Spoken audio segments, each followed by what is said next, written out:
Mahilig sa sandwich. Yan na ang tito ko. Gagawa ng sandwich. Buttering. Chutney. Barbecue sauce. Nakakaiba. At kinamay na nila yung palaman. Cheese. Cheese na yan. Takip. Buttering. Buttering.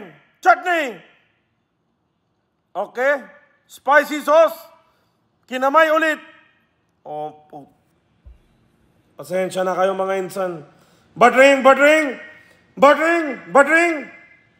Mayonnaise. Cheese. Okay. Masala. Yan na. Lagay na nila sa oven. Wow. Ganda. Para ng sandwich pizza. Cutting. Sarap mo na insan. Wow. Okay mga insan. May pinaplanchang insan natin ngayon. Rolling, cutting. Yan na ang kanya roll-up plate. Yan na yung sweet sauce. Okay. Yan na, mekos din yung sweet sauce. Okay, yan na. Tanggal niya na after ni mekos. Lipat niya na sa kabila. May dinagdag siya na rice crepes. Mekos mo na yan insan, no problem. Yan na. Hindi ko alam ano yan. Ay. Yan yung...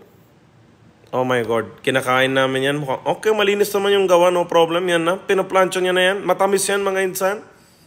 Para siyang biscuit na matamis na, basta matamis. After mo kumain, masarap kainin yan. Pampakalma, parang ganon, yan na.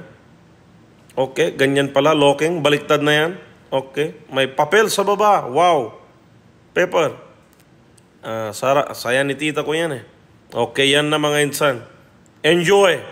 Sa mga insan ko na mahilig kumain ng churros, yan na. Ganyan ginagawa yung churros ng mga insan ko. So, alam nyo na, wag na kayo mekos kain ng choros, wag kayo kalimut na crave yan. Ganyan yung process. Yan na siya mga insan, kain nyo na yan.